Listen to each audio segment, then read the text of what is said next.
Hello, everyone, and welcome to another riveting edition of Under the Floorboards, where we laugh with the creatures that go bump in the night. I am your host, John, joined as always by my beautiful co-host, Eric. How are you this week? Fabulous! I know, keeping that floor squeaky fucking clean with that green apple scent. That's what I'm talking You about. guys thought we fucking forgot. We don't forget You anything. thought we fucking forgot. Except our own takes on shit. So we were actually super excited for this one because it's one of I think it's fair to say that it's like one of our mutually favorite directors, Yep. right? Okay. That's more than fair. Okay. Because I remember you saying that you thought Malum was like probably the best movie that you saw in 2023 as far as horror. It's also among my top 25 all-time horror films. Holy shit. It's that good. And if you disagree, we just disagree. It's fine. Yeah. You are probably a person that Kendrick would write a song about. Thank you. Because you're not like us. I got your back, baby. Thank you. Got your back, baby. I would love to be dissed by Kendrick. Just first of all, you want to talk about bucket list shit. No, I want him to write a song about me that's called He's Just Like Us. Yeah. He's just like us. But we did an Anthony Diblasi joint this week. This shit fucking rocks, too. This is a guy who fucking wrote a movie that we watched called Malum, as we brought up, that we not only planned to do, but we're so upset about the fucking IMDb reviews that we did a haters episode to talk about how much we loved this movie. Like before we talked about how much we loved this fucking movie. I was so excited to show you this one. This is definitely one of the favorites. And it is so sick. Everything about this movie, I adore everything about this movie. We'll get to the cast list here in a second, but like the guy who plays our antagonist fucking is an underrated actor. Oh my God. It's so crazy too, because it hits you like the first time that you see Edward Norton in Fight Club. Yeah. Like it feels just like the range and dynamics was insane. It was insane because it's like if I had to do some shit like that, I would just imagine I'm like, I don't know, a fucking plank of wood. Yeah. Yeah. Clive Barker wrote this as well as Diblasi, and it's one of those things where you can tell that this is an actor that took their direction in writing and took it to another level. So it's not a diss to either of those dudes.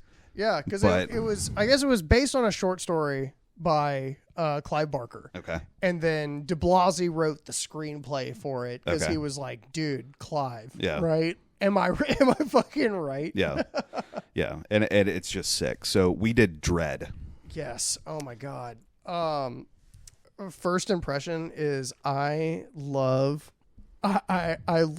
when the cameras get personal with the kills. If you want to feel existential dread, like if you really want to Pun know, absolutely intended. Yeah. This is one that, like, I even looked at Eric at one point and I was just like, I feel gross right now. Yeah. It's something that hits me a lot with a certain art, like, thing that we'll talk about later. John, believe it or not, does have a trigger. And it's the weirdest one, too. It's just something that you don't think about until you think about it. You're like, oh, yeah, that does. Yeah. Yeah. Mommy? Yeah. Yeah. Yeah. Yeah. That's the trigger. What about you, man? What was it? Because this was your first time watching this. The first time watching this. Again, performances across the board were sick. I want to go ahead and like do the itinerary here real quick. Yeah, absolutely. So Clive Barker, like I said, Diblasi is the director and writer of this one. We have Jackson Rathbone as Stephen, Hanstein as I got Cheryl. to watch a Jackson Rathbone movie without Twilight being attached to it turns out he's a good actor. Yeah, as it turns out, he's fucking awesome. Laura Donnelly as Abby, Jonathan Redwin as Joshua, Sean Evans as Quaid. I feel like I'm missing another big. I'm gonna shout out Siobhan Hewlett because I just figured out how to pronounce that name. Nice. As Quaid's mother. Was there not another? It's going. I guess not. Anyway, so I want to highlight Sean Evans' performance in this.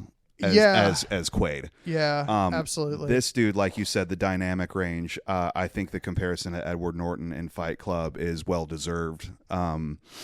there's a lot to like about his performance on the surface, and when you allow yourself as the viewer to dive a little bit deeper into the performance, you can see the technical skill as well as like the emotional investment and all these He's other. got the Feifel goes west stank eye. He does.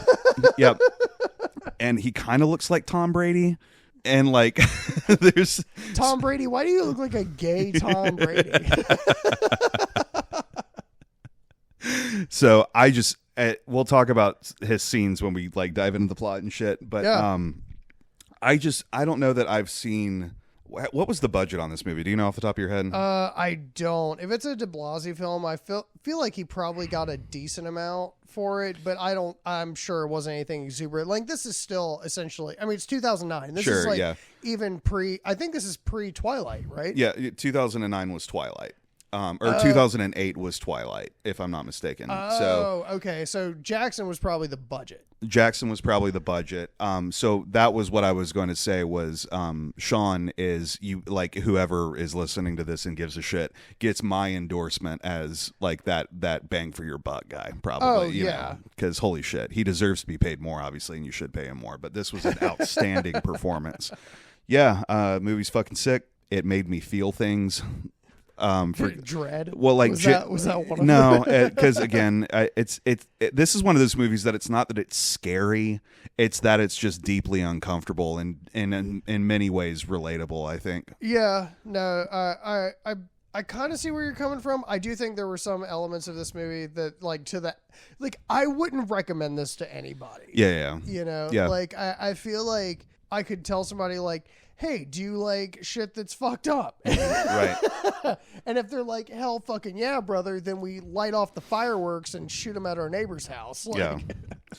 I use scary in this context as in it's not a jump scare. You know, there's hidden ghosts in the room. If you're not paying attention, something's going to pop out. You know, it's not like, but I think existential terror is something that's valid. Yeah. You know? And they definitely push that forward pretty quickly. And, you know, so speaking of getting into the plot, we really kind of like meet Quaid and Jackson pretty early. Right off the cuff. Just right off the cuff.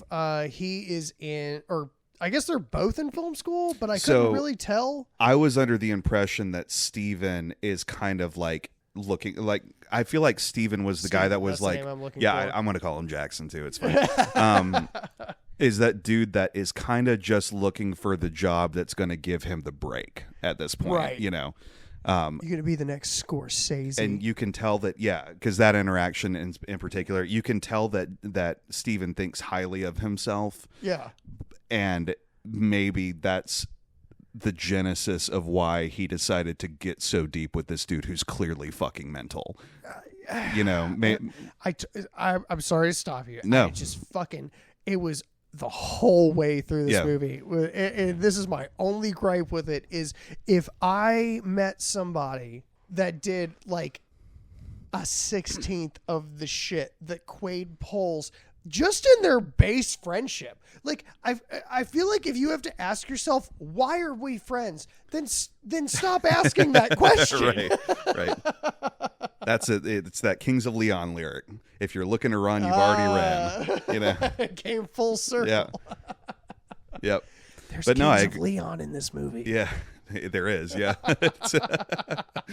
But yeah, I agree. I think that again.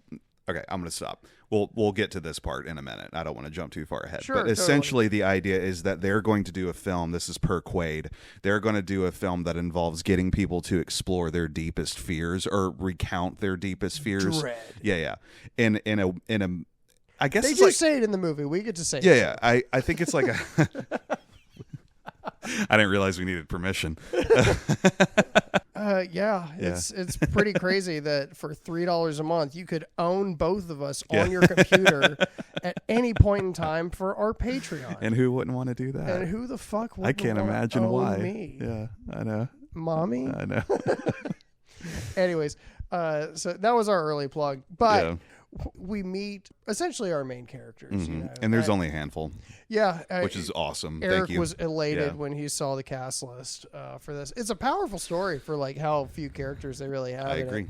But you have Quaid and Steven, played by Jackson Rathbone. So when you guys get confused later for why we're saying fucking Jackson, that's because it's Jackson. So they're both at a bar, Mm-hmm. and Jackson is like, and you'll feel this way about this guy like a good 20% of the movie, where he's just like, my brother died of Twilight. and the full moon turns white, that's when I come home. But like Eric said, fucking, this was such a good performance by Jackson, and I really never thought I would see him, and I'd never seen him in anything before. Yeah. Before you made me watch, I'm sorry, you listening made me listen to Twilight. Yeah, I was gonna say I didn't do shit, and you also saw the last Airbender movie. True. That's not true. I didn't do shit. I didn't do shit. You literally put the poll up. I didn't do shit. Oh wait, I put the poll up. Yeah, oh, God. I didn't do shit. Oh no. I am my own worst enemy. Yeah, I suggested the idea, Don't but let I didn't. Get me. I'm a hazard to myself. Somebody should write a song about that. But yeah, we essentially meet our lead characters, and you get this very alpha male feel from Quaid, just off the fucking bat. And they're just friends after that. Yeah. They go to the bar, they talk about Jackson's dead brother, and then we wind up at I guess Jackson's daytime job, which is being the curator of the Dewey Decimal System at the local college, which did film not make school. sense. Yeah, because it was I think you pointed it out. Where it was so funny. It was just English literature, French literature, Italian literature, and then it was just science. It just says science. the humor in that is that you could just call the section literature, and it would be fine.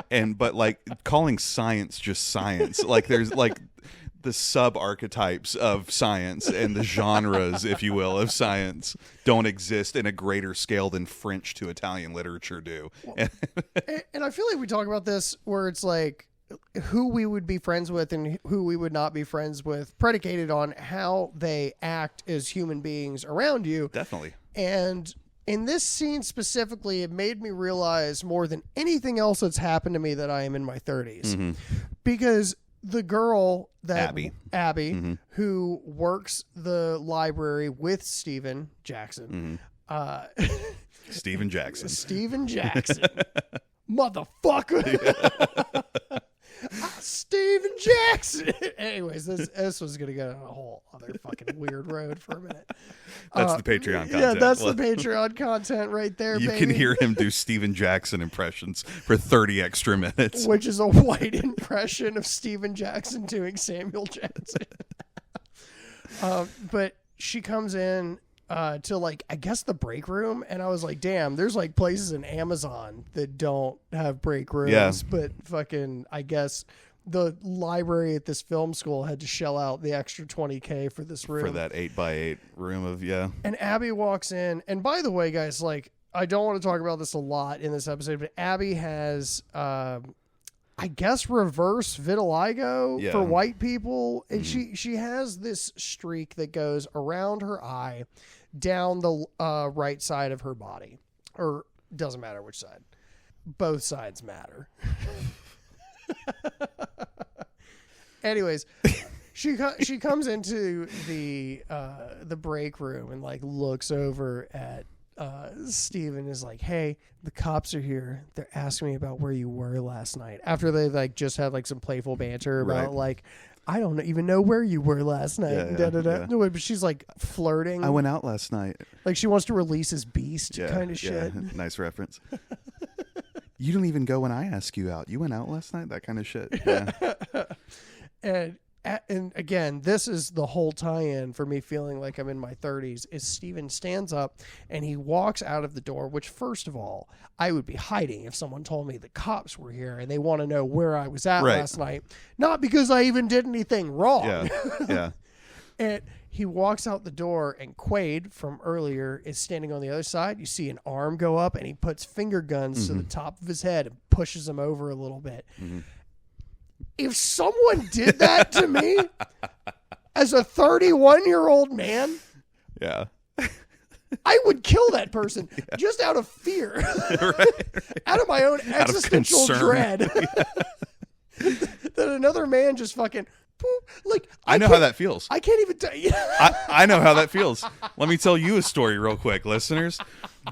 I went to it was the Blind Tiger in Greensboro. You went to a whorehouse. Yeah, it was the Blind Tiger in Greensboro, and there was a rave there that night. So there was DJs and everybody was dancing and everybody was rolling and everybody had glow sticks. And I was standing at the back because raves are not my scene.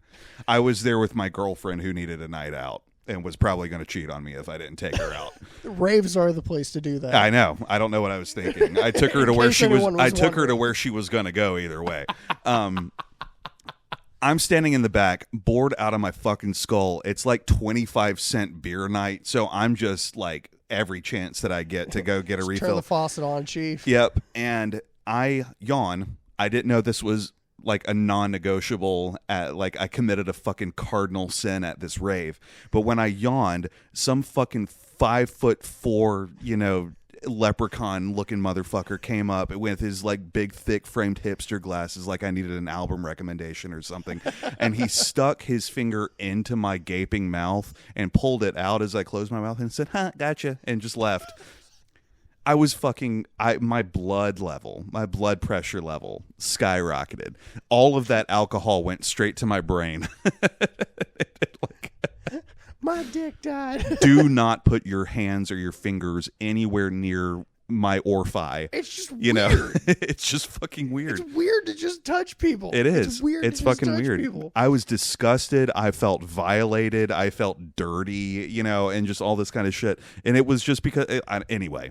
And I do think that, like, to some degree, we're supposed to assume that this was a flashback. They've been friends for a while. Maybe. Mm-hmm. At least they are work friends, and they exchange these kind of back and forth comments a lot or whatever. Yeah. But the idea being that now we have our first instance of seeing that Quaid is fucking like mental. Oh yeah. So we have.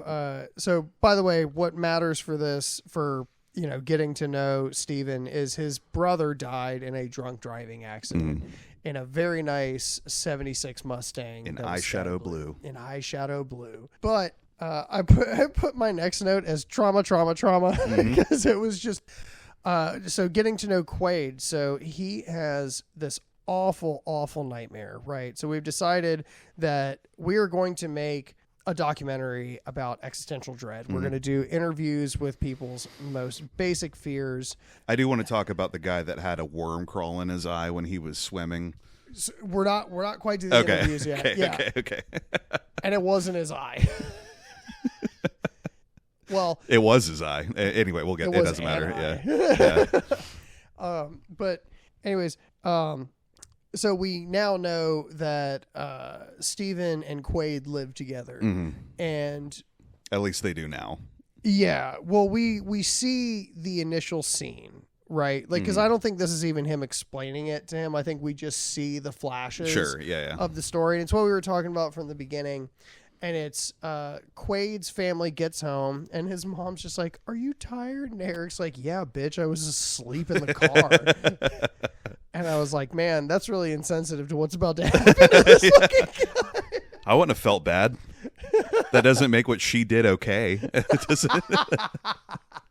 And it was the last shitty thing she ever did. Because, like, this drifter just kind of comes up to the door. This was so cool. And the dad is like, yeah, well, fucking, I'll go inside and get the... I think he goes, I don't have a house phone. Yeah. Right? Yeah. Which is my favorite line to use, too. It doesn't work as much anymore when people come to my door. But he's like, no, you kind of got to get out of here. And the drifter is like sitting on the fucking front steps of this porch. And the dad is turning around to go inside. And this motherfucker grabs him by the ankle and flips him down. And he fucking face plants against the ground. He unsheaths this fucking axe that he has been hiding this whole time. Right. It's like that scene, or not scene. It's like when Dare would come to your school and show how people sneak in guns, and it's some dude in baggy pants, and he pulls out like half a shotgun and a baseball bat and like your mom's gynecologist fucking report. Like he had everything in these fucking pants. You can see like the auras, the buffs going up around him as he like. Yo, my Elden Ring character's jacked. His stamina's going to recover quicker. So we axe Dad just immediately. Yeah. 4. Kill number 1. Kill number fucking 1. Axe me again. Nice. Not bad. Not bad. 5 You're out of gonna 10. cheers me with the mic. Yeah. I figured the pop wouldn't be nice, so I pulled back. Our listeners are like, "Oh God!" Eric will not pop a mic; will fart in a mic. The mom is like yelling upstairs because the kid, or young Quaid, as we already assume, is at the top of the stairs, and the axe slinging slasher, I guess, that is in this house, just like cocks up, and he's ready to fucking like beat down on her, hits her in the chest, or like he knocks her down. I feel like he doesn't even hit her with the axe at first. Like I think she just, because the reason she's on her back is because she's crawling backwards away from him screaming. And he's standing over her like soon to be lifeless corpse. And he takes the axe, and again in true Diblasi fashion, we follow the axe into the face. And just the fucking and the fucking eye movement, like the last twitch that she had from, I guess, like it's like you describe it when your brain goes into like the Matrix and it just fucking freezes out for a minute. Just absolute glitching nightmare goes on in there. Shout out Siobhan on the eye twitch. That was a nice touch. Yeah, that was sick. 4. Kill number 2. Kill number fucking 2. I got nothing for this one. Ask me later. Okay, heard. That's good. Yeah. Ask me again. Ask me later. I like it. Yep. I'm sensing a pattern. Yeah. It's really just going to be fucking, oh God, who's on first jokes? God, I hope I'm out. You wouldn't know. You just bet on baseball. You know. It's because I hate money. Right. So this is like the deep-seated root that we get. Yeah, because young Q is like, and he's like, the kid was just breathing loudly. He wasn't even like screaming. He was just like, This is like the dialogue that I really love, though, is like, you know, the slasher meets Quaid at the top of the stairs, and obviously Quaid survives this. Sure. But this line was so fucking clean from Diblasi when he goes, "This is your mother," and it goes to the fucking axe, and it's him pulling the blood off and fucking putting it between his fingers, and he goes, "This is your father," and he fucking does it again, and I was just like, sick. It's like masturbation. It's so good. My masturbation moment from this scene is the creative decision to have him knock the back of the axe against the steps as he dragged it up the stairs was so sick, because we have that audio cue, and that's important for later, is that we establish that audio cue, that knock sound is something that Quaid keeps with him for the rest of his traumatized life. Right. But yeah, that was a great scene. Question on the morals of a character who will kill 2 people in cold blood but not kill the last witness. I don't think it's about morals. I think sometimes it's like I can never remember where I picked this up from when I was growing up, but there was always that line where it's "tell everyone what you've seen." Yeah. And like for me, that's comedy gold. It's just like. You're going to be so fucked up for the rest of your life. Yep. It's the gift I'm imparting to you as an adult. And that's how it works. Yeah, but so now we know a good about both characters. So now we need to really introduce like the third part of this triangle. Lady Cheryl. Lady Cheryl. And it really kind of hits like that scene from Atlantis, because like, you know, he gets the idea, or Steven gets the idea, brings it to Cheryl while she's editing at film school, and just goes, I think I know what I want to do for my thesis. Like, he's come up with this idea. Like, it wasn't literally just fucking Quaid telling him, you should do Dread, which is already a red flag. Like, yeah. I feel like in film school, like, people do like really weird shit, and that's not weird. That's kind of like, it's like the step above. It's the step above scare tactics that isn't fun anymore. Sure, yeah. There's because you stab my dad. There's an irresponsibility to the general population of society just to tell them you can be in a movie, but you have to talk about the worst memory of your entire life. You know, it's kind of weird, and it's just going to be for a film thesis or whatever, for a film school thesis or whatever. Something that won't even make it to Tubi. Nobody will care. Yeah, which this movie is available on. Yeah. You should watch if you have the opportunity to. And Tubi, if you're listening right now, you should be sponsoring us.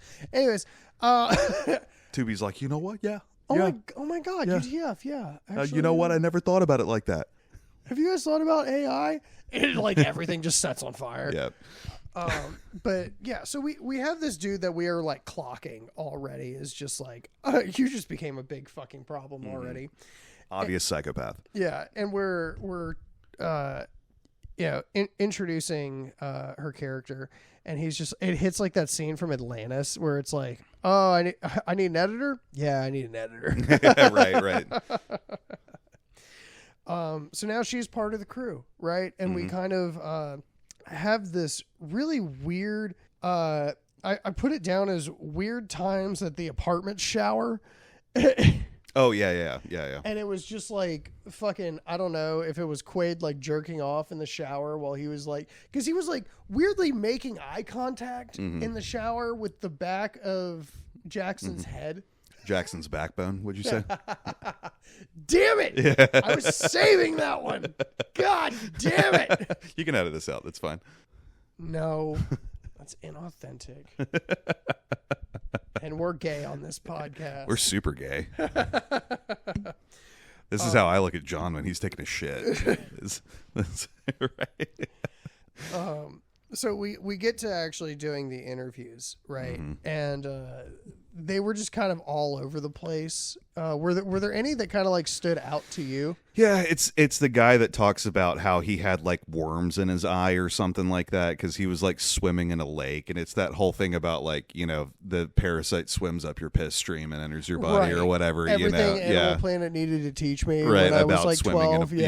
in a not chlorinated body of water. Yeah. If you go into water, something will swim up your urethra. Right. That was all the fear I needed. No, that's great. I look like a cat when I go tubing. Yeah. Like, I'm just on all fours. I was going to say, please explain. Like, I'm literally like face down, ass up, on all fours on the tube, trying not to touch my wiener into the water. They don't swim up your butthole. They swim up your penis. Do you know that? That's what Animal Planet says they swim up penises. I'm pretty sure that's their preference. Okay. Pretty sure a hole's a hole to those things. Understood. You prefer dick, but you'll take ass if you. Yeah. I live with fear either way. Right. Understood.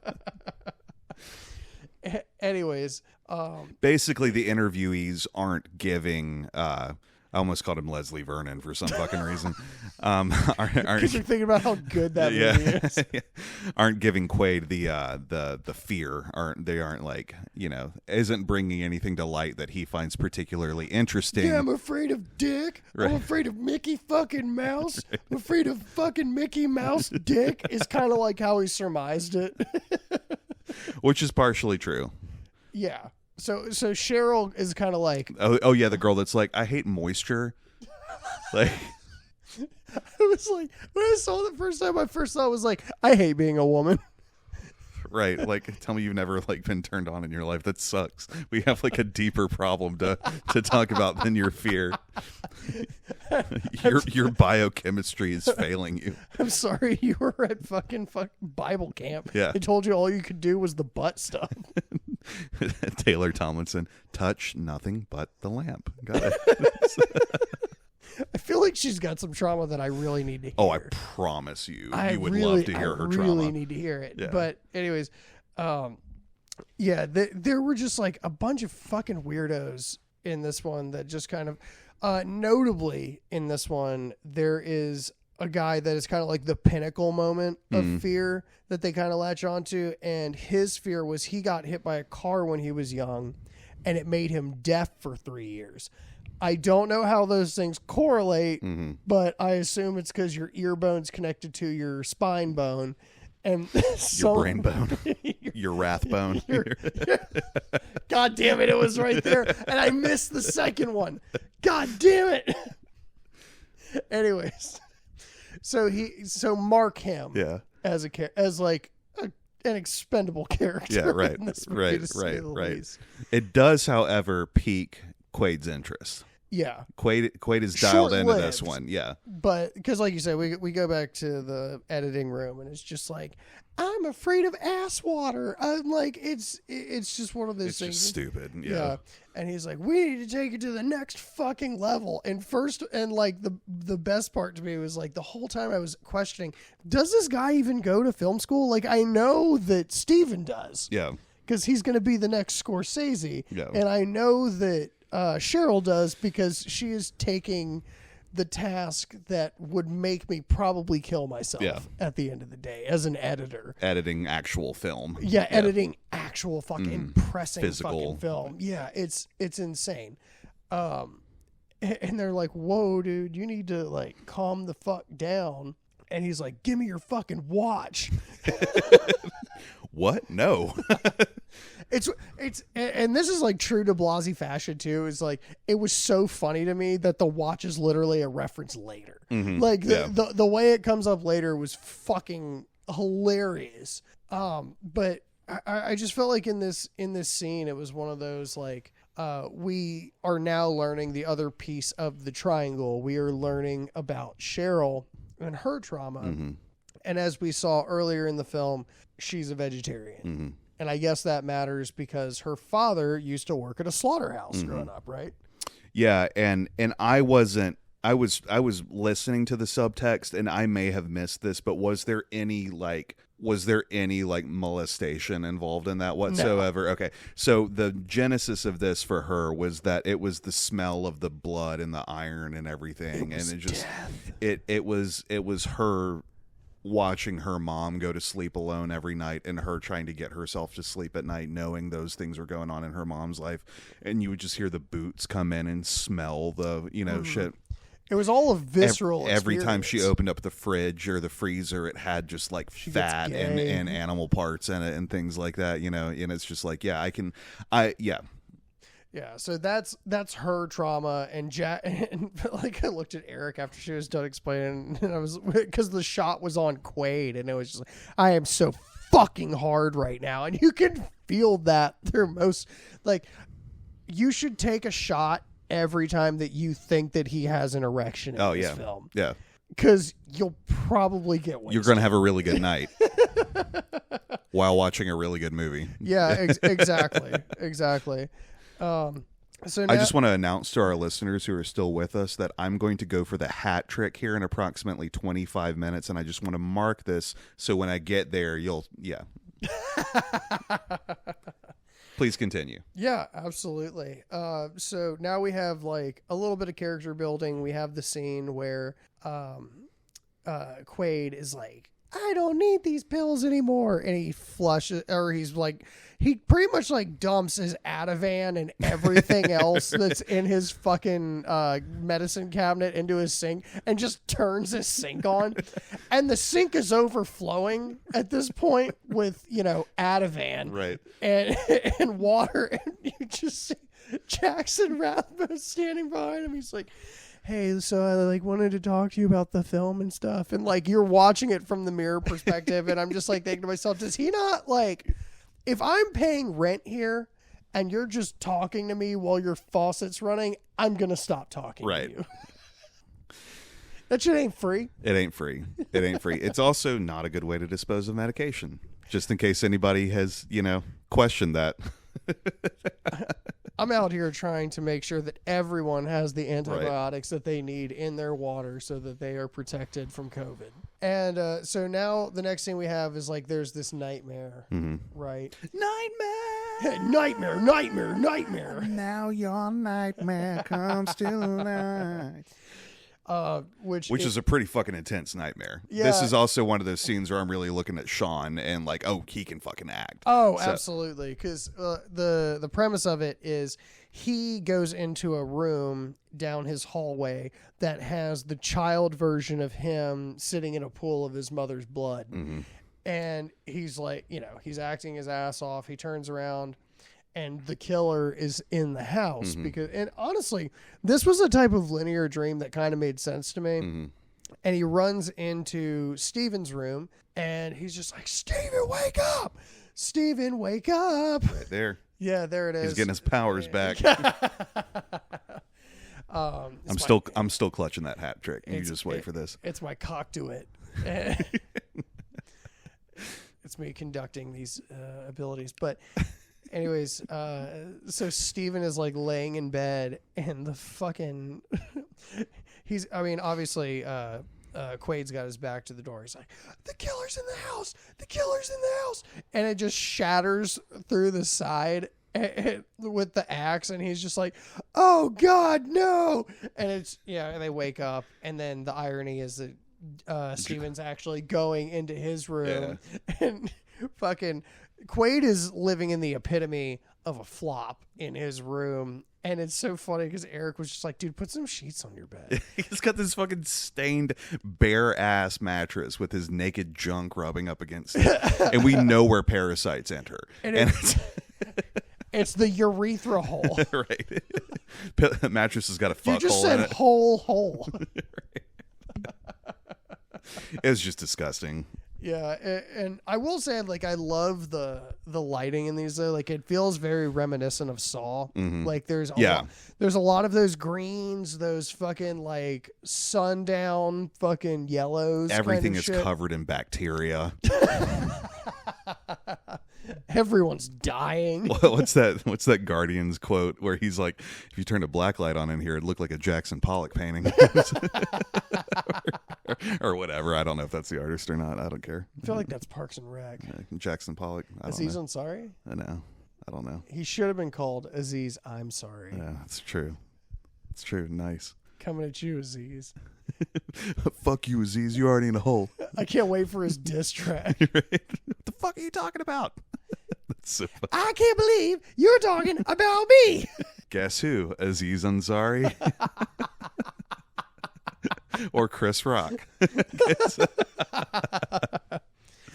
Dude, I keep sliding off this couch. I can't wait for us to be able to sit in actual chairs again. I'm sorry that I have to talk about the game Guess Who for a second. Yeah. But I realized something in the issue that, or the, I guess, edition of the game that is like the pocket version, because we've played it at the bar before. If you play the pocket version of Guess Who and you say, is the person brown? There are 4 people left. Out of like 20. I asked if one, and then I learned that for the next round, and I was like, are any of them black? That puts you down to 2 possible characters. You can turn to someone in Guess Who in that fucking game. And it's fucked up. It's fucked. Anyways. I love knowing that. I'm a strategy guy, and I love hearing cheats to things. I'm honestly pretty sure that most of Guess Who is probably like that. It's like one of those Instagram reels. Check out this Guess Who hack my boyfriend came up with. It's like, is he black? Right. I left my boyfriend. Right. Oh God.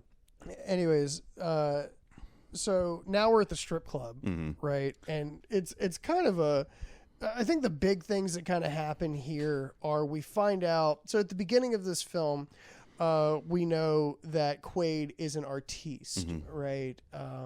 Also has an affinity to the larger knockers, as one would have. Them big old naturals. Them big ham hockers. Why don't you show me them big old knockers? And as it turns out, I thought for a while that he was pulling, like he just like got mad poon all the time, but he is paying these strippers to pose for him that he could paint for. Also mark those paintings. Everything that we won't be able to cover, literally everything that happens in this film, but just know that when you are watching this, which you should be doing because it is available on Tubi right now, is everything that Anthony Diblasi does is so intentional, and you feel that in all of his films, and even the paintings later. You know, and it's like, oh, yeah, Eric looks at me and goes, well, this evolved into a big fucking problem.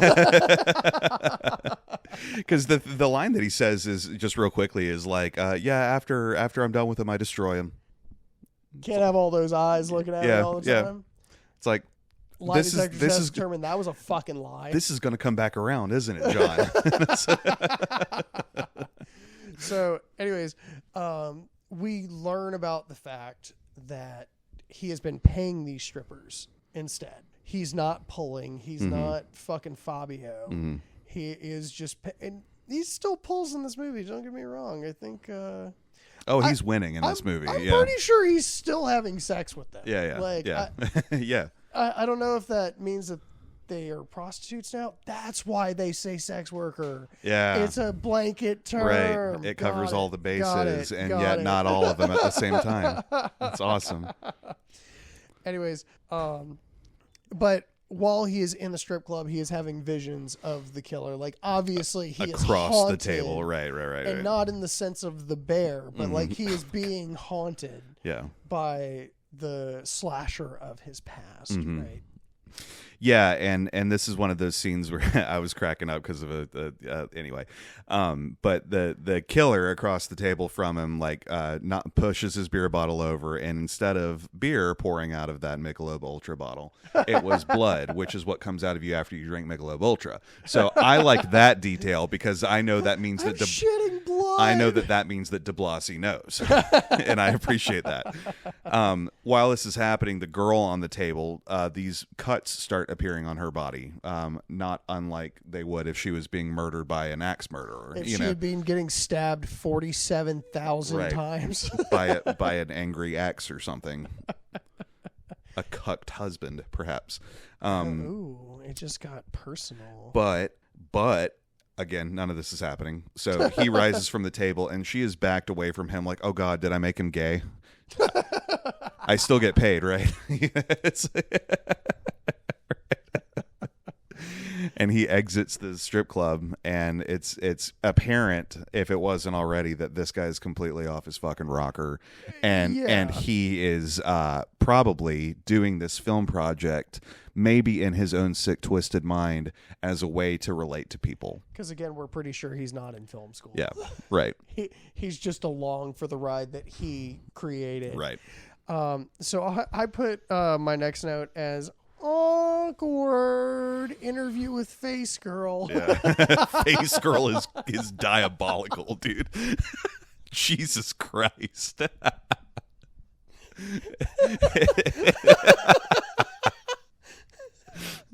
Look at people are about to email us at underthefloorwords5@gmail.com and be like, release your notes, John. We have to know. So first of all, my girlfriend looks like one of those dark and white cookies that Seinfeld buys in that one episode. Hey, Zebra Cake, get over here. Hey, Moon Pie. I'm here for the Swiss Miss. You know what I'm talking about? You were talking about eating pussy earlier, baby. Suck on his Swiss roll. You know what I'm saying? You got. It is also worth noting that the actress who plays this character does not suffer from this condition, and we are not making fun of. We are making fun of the hypothetical issue that she could have had been born into this. Right. I do, just for the safety of our future investments, want to make that clear. Regardless, she's hot. She's a fucking gorgeous woman. I was going to say, like, I didn't even see that she was brown for a little bit. Yeah.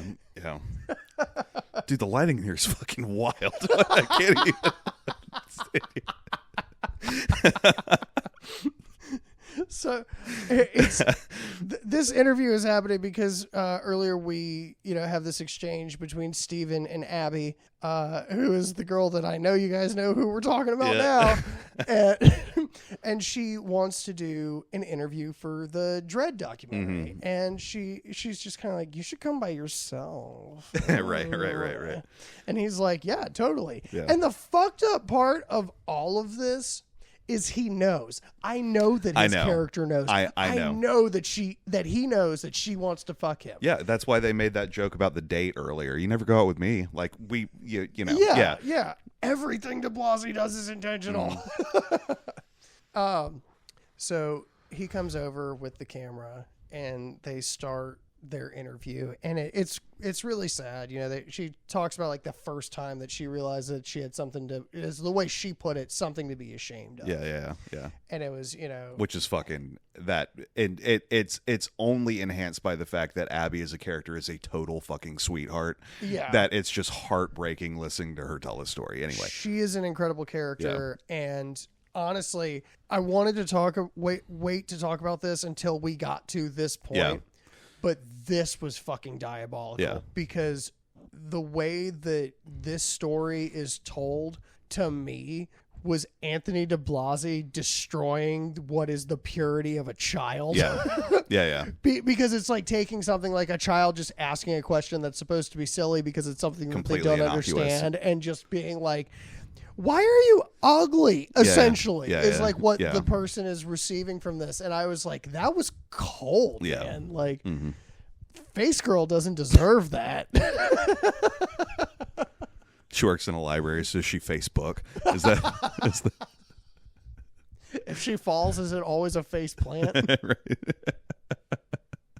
I don't have any more. That was not my hat trick, by the way. The hat trick is still coming. I know that's not the hat trick. But she starts to get a little sensual during the interview. Yeah, she completely undresses, and it just to illustrate that it does, in fact, cover half of my body. I mean, it's like So and she goes into Steven to like make out with him, and he's just like the fucked up part of the and it's so subtle. It's so fucking subtle. Like if you blink, you will miss it. But when you're watching this scene, she reaches out to touch Steven's face, and he ever so gingerly just fucking. Good job, Jackson Rathbone. A lot of people won't see that, but that's you pouring it into this character, and I really appreciate that. That was his hat trick in this fucking movie. But yeah. So she's like trying to Marvin Gaye and get it on, and he's just like, in less than fewer words, is like, I feel for another. And she's just like, it's because I'm brown, isn't it? Yeah, and right. I'm just sitting here thinking to myself, this is so awkward. Yeah, this hurts to watch. Yeah, so she's like, get the fuck out. Right. And he's like, I guess I'm just gonna go find solace in my okay, see ya. friend. Right. So this motherfucker is literally like, do I just send my sociopath friend to go pick up the fucking camera from there that I left? And even though the answer is no, that's totally what happens. Yeah. Also, leading up to this point, it's still weird that he bought that fucking car that was like a replica of what his brother had died in. No, that would have been the moment that I check out. Yeah. You're like, everything aside, like breaking this watch that's clearly I'm set for. helping you get over it. Right. Yeah. Oh, I don't need anybody that I don't know telling me they're helping me get over anything. I don't know you. That's my curse. I don't know you. That's my curse. Anyways, so he sent a sociopath to do a gentleman's job, right? So he goes over there. He's like, you're hot, right? Yeah. He's like, I'm not hot. This exchange was insane because it's just something that nobody would ever say to another human. Yo, sexy is everything. It's high heels and a little black dress. It's a fucking winter coat that only shows this much of your face. I think 303 did say that. They go to like some fucking rave or whatever. Yeah, the subtitles say rock club music playing. It's like Poison in the background. Yeah. I don't know what rock club music is, but I guess Poison works. As long as people are sticking fingers in people's mouths, that's all that fucking matters, man. Yeah, no, it doesn't. So Abby turns around to Quaid and is like, will you paint me normal? And it was just... That was the biggest red flag in this fucking movie. Well, because that is one thing that I love about Anthony Diblasi is his level of depravity knows no fucking bounds. He will fucking go there. Like, you know why no one got molested in this movie? Because I decided that. Right. Like if he was Hercules in Disney's Hercules and he went to the temple of Zeus, Zeus would have been like, "Yeah, you've gone the distance. You can come home now." There would be nothing required from him any further. Zeus is like, holy shit. He demotes himself. Zeus makes himself a human. I'm sorry, bro. So he takes her back to the house and paints her normal, quote unquote normal, and dangerously thick too. Like he accentuated some curves. You know, when we saw her standing up later, I don't think that he was. You don't think so? Okay. I don't think he was too off base. I'm not gonna lie. Heard on that. I think when Lemon. I don't know why that was so funny to me. When women lay flat, you don't see them the same way, and I think that's something that I learned in this film. Because when I saw them side by side, I was like, "Oh, that makes a lot of sense." Yeah. Okay. And the side by side scene, guys, is fucking wild. It's so. I have so much love in my heart for the character Abby. Like every scene that she's in fucking kills me. I know. Like she was incredible. Yeah. She was incredible. So they fuck, and then we have another flash of Quaid having a nightmare, and she's like half a torso with her intestines hanging out in this fucking bed. Like the special effects in this still film only half were white, fucking, by the way. Still only half white. was fucking crazy to me. So anyways, the next kind of big plot points is we have a really bad interview that kind of creates dissent in the ranks of the Trinity, and it's Abby. It's Cheryl. But it is Cheryl, Steven, and Quaid doing one of their last interviews, and it's somebody who says that they died. It's like the emo person that we all know. Yeah. That it's like, I killed myself and Purely, then I came back 5 minutes later Purely, because I'm the fucking Antichrist. Yeah. It's kind of the emergency responders that came in when my dad had been legally dead for 5 minutes said even if he does come back, he's never going to be the same again. So that's when I was like, I don't think that's how that works, because girl. they educated me on that. So this is your typical attention-seeking self-harm manipulation tactic to generate remorse. Yeah, so much to the point that Quaid was like, "You're a fucking liar." He was right. Yeah. But he runs over and like rips her necklace off that was covering her mark, because it was actually a fucking SFX. Yeah. Because everyone that they're interviewing is at a film school. Right. So she just made a fake scar around her neck, and I was like thinking to myself, and this was like a weird thought that I had. I was like, I wonder if she does that regularly at this school. Yeah. Like I wonder if like that's her thing. Yeah. Like. And you just like pop your neck down. It's like, I survived being dead for 10 minutes. I'm not a potato at all. True. Potato Girl is funny too. I don't think it beats Face Girl, but No, that was just yeah, like that was just mean. I wanted to hit you for a second. That's my speciality, folks. You have a speciality now. I told Eric earlier, I was like, I've been trying to be less mean. I think I need to stop doing that on the podcast. Here we are, guys. The best part was I wrote that before we had that conversation. Yeah, right. You're like, oh, this is my opportunity to shine. This is how we get him back in. Ooh, I'm like peeking out behind the tree. Yeah, right. Ooh, yeah, boy. Yeah, boy. But anyways, he essentially assaults this person. I was gonna say it doesn't distract from the fact that he literally like put his hands on this woman. And of course, like Abby and fucking Jackson are like, "What the fuck are you doing? Yeah. Like, why are you attacking us? Right. Or why are you assaulting somebody?" So in his self-entitled artistic rage, Quaid decides to take his blind fury out on. He just kept screaming Christian Bale and throwing shit.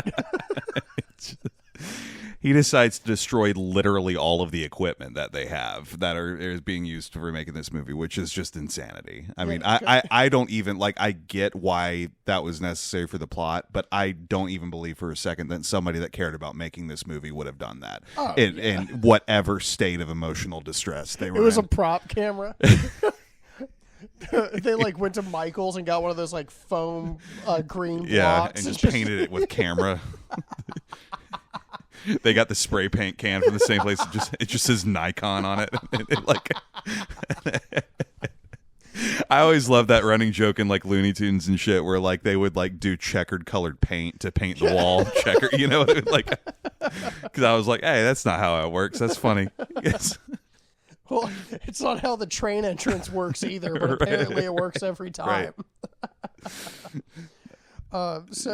Anyways, this kind of leads into the fact that everyone is pissed off at Quaid because Quaid really fucking sucks for the 10th time in this movie. Yeah, that's what I'm saying. It's it felt like everyone was realizing it. Yeah, it was just he's a piece of shit. If someone came up to me and was like, "This is the replica of the car that your brother got shit-faced one night and killed himself in a drunk driving accident and probably 3 other people while you were at home, I got you this." I'd really love for you to get in it and explore how that makes you feel. But only when you're ready. Only when you're ready. I was like, yeah. Yeah. It's not your fault, John. I know. No. It's not your fault. He's goodwill humping me right now. That's what I call it when people do that to me now. I feel goodwill humping is great. I love that. Yeah, because they're getting their masturbatory feel out of it. There are people that are listening right now that know who I'm talking about. Yeah. I think. I don't know. Yeah. They probably, they're not listening anymore. But that is important too, is again, like you said, he was shitty for the 10th fucking time.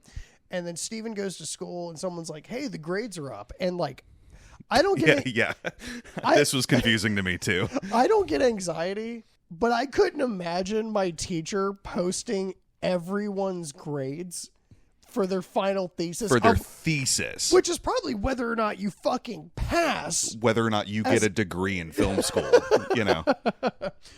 We're spending a lot of time on this grade. But anyway, that is insane. The idea of posting somebody's final collegiate records and just next to the cakewalk is going to be on Saturday. If anybody, it's just on a bulletin board, It's And what's crazier than that is after he looks at his grade, he walks outside to Steven in the blue car. Not Steven, Quaid. Yeah. In the fucking car. He's like, "Hey, man, I'm really sorry that I was an asshole the other day. Won't happen again, right?" Yeah. And he's just like, "Fuck you." Yeah. And he's like, "Why did you I guess Steven's like, "Why did you turn in my thing?" He's like, "I didn't want you to fail." And I was just thinking to myself, this character is amazing. Yeah, it's so sick. He's like, "Get in the car, I'll give you a ride home." Right. And he's like, "No." And he's like, "Get in the fucking car and I'll give you your ride home." He's like, "Okay." Yeah. And he gets in the car. And again, this is he sucks number 12. Yeah, why? Yeah. Why on God's green earth Right. would you get in this car? It's because the story has to progress somehow. Right. That's right. That's right. So exactly what y'all think is going to happen is what happens. He is chugging like half a fifth of Jim Beam. He is recreating the DUI that killed his fucking brother. Here I go again on my own. It's like, and of course, and it's funny too because like Steven's character's like, I'm not gonna drink, and he's like, drink. He's like, I'm not gonna drink. I'm like, dog, if I'm about to hit a wall going 90 miles an hour, I do know what. I'm not dying sober. I'm not. I at least want to feel a quarter less of the attosecond that is my brain going through my asshole when I get ejected into this fucking wall. And I just think that's fair. I just think that's something that I get to have at the end of the day. It's like, and I think that's just like the millennial mentality too, right? Because it's like you read about the bombs that are probably going to go off, and you're like, should I make my car payment? Yeah, I'm having a beer. Yeah, I'd have 8 beers. Yeah. Absolutely. There's that clip from Young Sheldon where Sheldon opens up the black hole in the city, and then like the older brothers, they're all like, "We should pray. We should all hold hands and pray." The brother's like, "I'm having a beer." But anyway, they take off towards the wall, and Steven is protesting, like, "Please stop the fucking vehicle. We're flooring it. We're going toward." I don't know where they were. It was like they were driving through like an industrial area, and then they wind up like it. It felt like they were in San Andreas at nighttime. Yeah. Because now there's just like an industrial wall here at some shipping yard, I guess. Yeah, they're on the docks. Yeah. Don't go to the docks at night, guys. That's where Kingpin does his dirty work. That's what we call her. Yeah. That is what we call her. Face girl, Kingpin. So throughout all this, there's like a weird kind of time lapse thing. Essentially, Cheryl is going to forgive and forget, right? So there's a couple things that are kind of happening simultaneously, and honestly, it helps the movie move forward a little bit better. So you have Cheryl who finds the art collection that Quaid has kept, and has slashed up all the women in the bottom like he's Ted fucking Bundy. And she's just like, oh, this isn't good, is it? Right. And of course he meets her there and is just like, ask me what I want. And she's like, no. The amount of times they use the word no to this guy is so funny to me. And I think the point is that it's like a trigger for him. Yeah. Like, if he can't be in control, he's going to make himself in control, You're not going to kill me. I'm going to kill me. Yeah, right. So she does ask, what do you want? Because he's pulling the alpha male shit. He's like, I want to take our experiment to the next fucking level. And if I am this bitch, I am doing like one of two things. I am trying to back more into that room so that hopefully I can break off a piece of one of these frames to kill this motherfucker with. You pull him away from the door. You leash him. Like He's a Dark Souls boss. You aggro him towards you until he stops blocking the exit, and you gotta kite the serial killer, man. First of all, every serial killer can be kited. Okay. She like rolls and gets hit. That's bullshit. I was rolling. Where are my invincibility frames? This sucks. So she is getting put into a room that has a camera in it that is getting the windows boarded up so that she can't get out. It's a very small room. There is a shit bucket for her to put her excrement in, and there's a stake in the middle of the room. The other thing that is happening simultaneously is, remember the deaf guy from earlier? So he winds up getting invited back for an interview and by Quaid. Yeah. And Quaid's just like, oh yeah, we just wanted to like, check stuff out and make sure that everything was okay. Do you want a sip of alcohol from a heavy glass bottle? Boy turns around, cracks Dink. with doink. He wakes up and he's got like the crudest saw trap I've seen in my entire life. It is so funny. It is a belt, 2 glass pint glasses, and zip ties. I don't even know what the zip ties were for. I know, because, yeah, they didn't have anything to do with anything. And fucking Quaid starts aggroing on this dude who can't hear him through this shit. And it's just like, can you hear me? He's like, not really. Oh. Guess who? This character or Helen Keller? Quaid looks at him and goes, you look like a spaceman. Which is just... I was like, what the fuck are you talking? What are you talking about? He looks like a spaceman. The guy goes, no. And I don't even understand why this was on his ears to begin with, because he immediately takes them off. The zip ties are still notably around his head, having not been attached to anything. They were his antennas, Right. so he could call for his mom, which fucked me up. Yeah. Because this guy knows what's about to happen. Because he pulls out. Well, I don't think he knew. I think he thought that he was gonna die. Yeah. Because Quaid pulls out like a snub nose 357, and fucking what I think the deaf dude, or the was deaf, now not, about to be deaf again, dude. It was. My deafness is about to flare up again. I can feel it coming. He puts the snub nose next to his ear and fucking fires it, and you just immediately perforates his eardrum. Yeah. He's bleeding out of his ears. He's like, fuck me. Does it in his other ear. And I was just like, oh my God. Oh my fucking God. Still concussed. Quaid literally picks him up, puts him in the car, and drops him off. And this is like Saw if Jigsaw didn't know what he was doing. Right. Because he like gets him out of the car, like puts him in a dumpster, and he's just like, all right, you faced the beast and you survived. I was like, he didn't face anything. Yeah. You just perforated both of his eardrums. Right. In fact, he's going to have to process this again. In fact, all he has now is more trauma. Right. Luckily, he won't have to process it for long. Right. And this is about the time that Steven re-enters the home, right?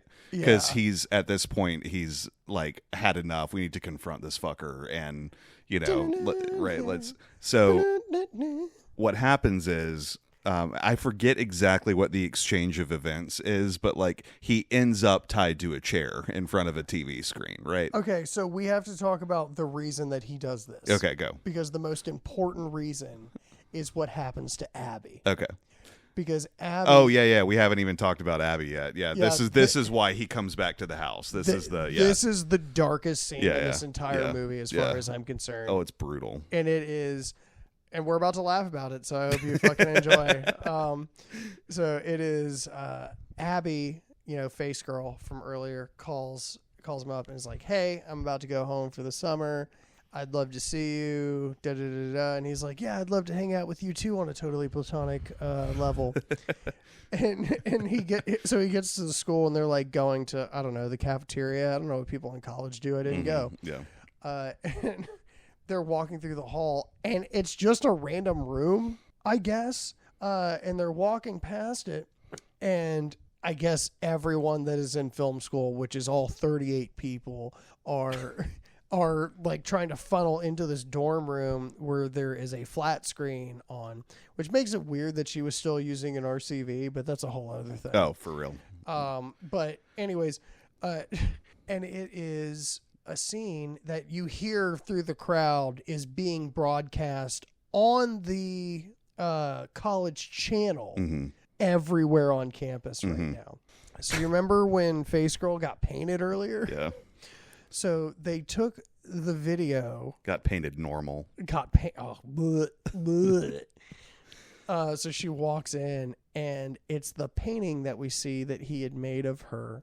And he like takes a paintbrush and just starts and I guess we should have told you this earlier, but he did quote unquote paint her as normal. Yeah. So we see this brown brush stroke that just starts fucking defiling the picture. Right. And when I saw this, I was like, this is so dark. And I couldn't help but laugh so he took like a fucking spiral notebook and wrote like letters to put throughout the fucking video, and one of them's like, this is your reality. Yeah. Like, and just like this really dark shit. Now you're painted normal. But yeah, you'll never be normal. Right. Like, yeah. And like all of this really like dark shit, but it was so fucking crude. Yeah, that's That I just like couldn't even. And of course, like it breaks our hearts for Abby because we love this character so much. Because all the people that are surrounding her like all turn and look at her like. Oh my God, she's the kind of brown girl. Right. You've heard of Kind of Blue, Miles Davis.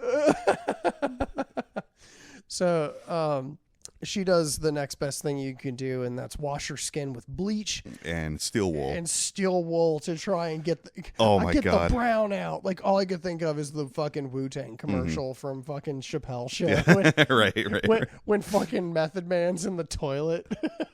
I get the brown out. Bitch, you been eating corn and shit. Because the last thing she does before she gets in the tub is fucking call Steven and say something like, would you have liked me in elementary school or something like that? Would you have thought I was pretty? Am I as pretty as my sisters? Yeah. Am I as pretty as my sisters? Yeah, because that's a weird line that he drops at the beginning. Yeah, your sisters are pretty, just like their sister. Yeah. Again, he knew what he was doing. He did know what he was doing. Can't stand people who flirt knowing that they're Steven not. sucks too. Yeah, he does. Yeah. I love Jackson Rathbone's performance in this. Steven sucks too. But yeah. So now we are. This is like the straw that broke the camel's back because he goes in and realizes that something is wrong. He tries to get her to the hospital. We don't actually know if she survives or not. We don't. I'm pretty sure she dies. That's a lot of bleach. Yeah. Because if it's anything like a parasite that goes up your urethra, I'm pretty sure it went up her vajayjay. Yeah. And I don't think that your body can process bleach from that side. No, especially to like expose blood and shit like that. Yeah. Like that's not. Yeah. So he is enraged and goes to confront Steven on this. Okay. So that's why he's here. We did it. We did it. Thanks, Eric, not taking notes on this movie. But they scuffle and he ends up tied to a chair. Yeah. And weirdly enough, when Steven is entering the house, he's doing the same thing with the axe. Knocking on the stairs, which I thought was a really cool allusion to the story, and I thought it was interesting that I don't think he knows that. I don't think he does either. But I also, if you're trying to if your intent is to actually kill this guy, why are you making? Oh, I guess actually, never mind. I'm wrong. What he was trying to do was instill fear. Yeah. For the first time, he was going to be the big PP alpha here. You will respect me. Which is already cool, but obviously Quaid is having his trauma response and is seeing the killer himself approach him and that kind of thing, and he hides behind the door. He can just push through it. Yeah, because he hears him talking. You're the reason Abby's in the hospital. You did come out. We're gonna, he's like, that's not the killer. The killer doesn't know Abby. This must not be. This must not be the killer. Not out logicking your trauma. Right. Imagine that. Imagine that. So while strapped to the chair, Steven is presented with what has been going on with Cheryl this whole time. Which is one of the grossest things I've ever watched. It was horrible. It was horrible. She's got a steak in front of her, like you mentioned, and basically she can't come out of the room until she eats the steak. Mm-hmm. So she's processing her trauma, kinda, but it devolves into her basically beginning to lose her sanity. She begins hallucinating. Days go by, the bucket's getting more and more full with like excrement and shit. She was so hot before all of this. The flies in the room have laid their babies in this steak, and there are maggots now. This rotted piece of meat that is, it's absolutely horrible. She takes a bite out of it because she's like, I have to get out of here. It's and this was what you brought up, the point where you were saying, like, I get that you're a vegetarian and this is trauma, but the longer you wait, the worse this is going to be. Yeah, it was like fucking Brittany Snow in Would You Rather. Yeah. It's like, dude, he just broke 30 years sobriety. Mm-hmm. Just eat the fucking filet. Yeah, right. she takes a bite of it. Obviously, she throws up. I mean, I'm not even 100% sure that's strictly because she's a vegetarian at I'm this sure point. it's not. You know? So she's doing the thing where she has to confront it. She finally begins devouring it. And this whole time, Quaid is like kind of coaching the film school student, Steven, through what he's watching and what it represents for her as a character, which was a nice touch for me. This is crazy for her character development. I know. I did think that was funny. Every time that she touches the meat or gets close to it, she starts cursing my name. I've never seen that before, and I'm like, that's because you're a fucking psychopath. Right. She does consume the steak, I guess, and that's where he leaves it because it's like Steven knows for she's a fucking like shitting blood somewhere. Yeah, Steven knows for a fucking fact that she's still in the house. It's just a matter of whether or not she's alive at this point. So, as him and Quaid have their final exchanges of like civilized conversation with quotations around returns. Yeah. We hear a knock. And that's weird because that must be Cheryl, right? Yeah. Turns out we're at DEFCON 1. Steven is able to escape while Quaid is trying to figure out what made that noise. Yeah. Right. And Steven grabs the axe off the floor and sneaks behind him. Right. Or no, he didn't have an axe. He had a knife. Yeah, he got the knife from the kitchen counter. Yeah. Got the knife from the kitchen counter. Our boy was so close. Sneaking, turns around. Quaid turns around, draws the gun. Because the fucking video replayed upstairs for whatever fucking reason. And got him to turn around. I know sometimes you just get a bad hand. Can I mulligan to 6? But through the doorway, can I mulligan to 6 is great. Through the doorway, we see the deaf guy wielding the fireman's axe, and he plunges it into Steven. Into fucking Steven. For kill number 3. Kill number fucking 3. Kill number fucking 3. Axe and Rathbone. There's the fucking hat trick. There's the hat trick. Let's as fucking go, boys. I started to feel the anticipation for the kill. I was like, oh, here it comes. Here it comes. Because I never set him up for the kills. That's how he knew that's where it was going to. Let's fucking go, boys.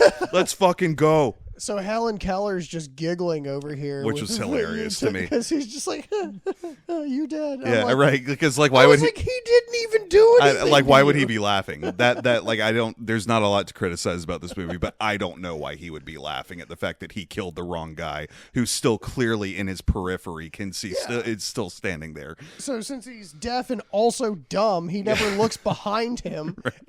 Meanwhile, with fucking Quaid with a gun to the back of his fucking head, and this is like one of those fucking just trick shots of cinematography, and it's just fucking the shot in true Diblasi fashion. You see DEFCON, you see fucking I'm just gonna keep calling him that because this is the end of his life. Yeah, that's awesome.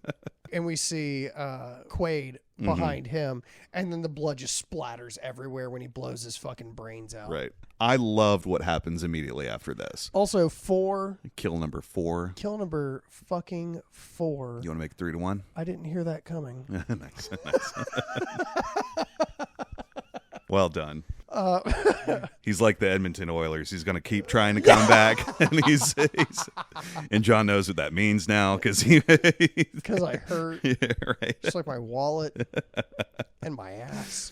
Yeah, I love the fact that Steven doesn't die immediately because that opens the door for Quaid to climb on top of his body on all fours, completely primal, completely animalistic. It's so masturbatory. And watch the light leave his eyes. Mm-hmm. It was so sick. It was so sick. And it felt like there's like this very well shot, very dramatic scene or part of this scene where it goes into Jackson's eyes and you watch it dilate, and it kind of goes back to Quaid. And again, like Sean Evans' fucking acting in this was so incredible because he kind of like throws back for a second and he puts his hands on his thighs, and I had this sense of just like, that's all it is. Yeah. Oh yeah, I guess that's dying. right. Thought it was gonna be a little more grandeur than that. Like Right. I watched him get bored. Yeah, right. And I was like, oh well. I don't even want to do this anymore. I guess we drag him downstairs to the pits. Yeah.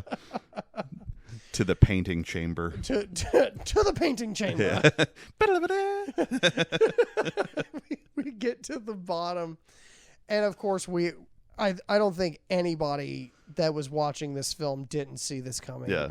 And he opens the door, and of course Cheryl is sitting there chained to completely a fucking alive, pipe, completely somehow. alive, and he throws Jackson's corpse in there, throws a pocket knife into the concrete floor.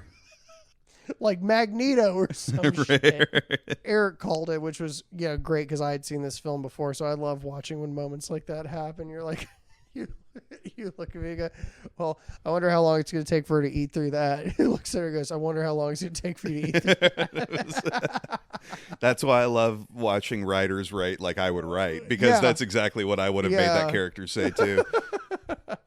And that's the dread that you've been feeling. The door closes and that's it. Credits. Yeah, it's which it's funny because the opera sounded very like, it sounded like this, like the music that they're playing at the very end sounds very much like if you took Warner Brothers music way back in the day, like when Bugs Bunny would be the conductor. Mm-hmm. And you mixed it with like Fantasia 2000, which is kind of like that. Oh, and like everything's fine. You see her munching on a carrot. I'm just singing, right? and like the level of depravity that this man puts into fucking filmmaking is amazing. It is fucking amazing. Yep. But yeah, that was fucking Dread, guys. Fucking dope ass movie, dude. Yeah. Eric was like, please don't tell me we're just watching some 2B shit today. I was like, no, I kind of want to watch a good movie too. Yeah. It's nice. I'm not going to lie. Yeah, no. And this is from a filmmaker that I feel comfortable saying that Anthony Diblasi is one of my favorite directors of all time. Yeah, that's I think that's fair. I've never seen anything that he's made that I don't feel is a banger or that I don't love. There's nothing that he's made. There's nothing that I can. I'm thinking about it and I do agree. Yeah. Yeah, because I mean it's like Last Shift. That's a banger. Mm-hmm. Malum. That's a banger because Last Shift was a banger. Right. You've now seen Dread. You should watch Extremity on your own time because that one's a lot of fun. Okay. That one's a lot of fun. Yeah, I haven't seen anything from this dude that I haven't liked. And I think that just is the mark of like what we're going to continue getting from him. I mean, anytime a director can be consistent. Oh, I need a new de Blasi movie. Right. Anytime a director can be consistent like that through multiple projects and multiple budgets and things. I mean, yeah. Yeah. And recognizing talent too. I mean, like, I feel like when you watch Last Shift, you realize that the main character went on to be like one of the biggest CW stars. When you fucking watch Malum, you're like, oh shit, he had Cheney Morrow in this bitch. Is going to become one of the biggest like TV or film stars. Like, yeah, ever. Yeah. And he already is big. Yeah. And it's like, okay. And then you had Jackson fucking Rathbone. During the Twilight era. During the Twilight era. That's fucking crazy. That's fucking crazy. Pre-Avatar: The Last Airbender. Was he in that? Yeah, he was Sokka. Oh my god. Yeah. I only ever watched that movie once. Yeah, that's why I joke about Jackson's fucking losing streak during that. Like, he just didn't get any good roles. Oh my god. He was Sokka? He was Sokka in The Last Airbender. Oh my god. Yeah. He's white. Yeah, I know. Why would you cast him as Sokka? I'm gonna show you a picture of what how they like did hair and makeup and wardrobe for him, and it's gonna I'm gonna get a cardboard life-size cutout of Jackson Rathbone as Sokka and put it in your room. I want that in the pod loft so bad. Let's do it. We get one from like each role. It's just like the many forms of Jackson Rathbone. Right. People that come over are just gonna have so many questions. What's your thing with Jackson Rathbone? Nothing. It's we just and then you just drop it, and, Right. and you just fucking. yeah. Who's Jackson Rathbone? What the fuck are you talking about? I just really like Sokka. This is my favorite character from Dread. This is the only redeeming quality of Twilight. Yeah. Because it's racist. Yeah. Because they made him a non-racist Confederate captain somehow. Dude, Mormons are crazy. Wild. Yeah. Do you have any final thoughts on this? I film? don't. I just can't emphasize enough how much this is like.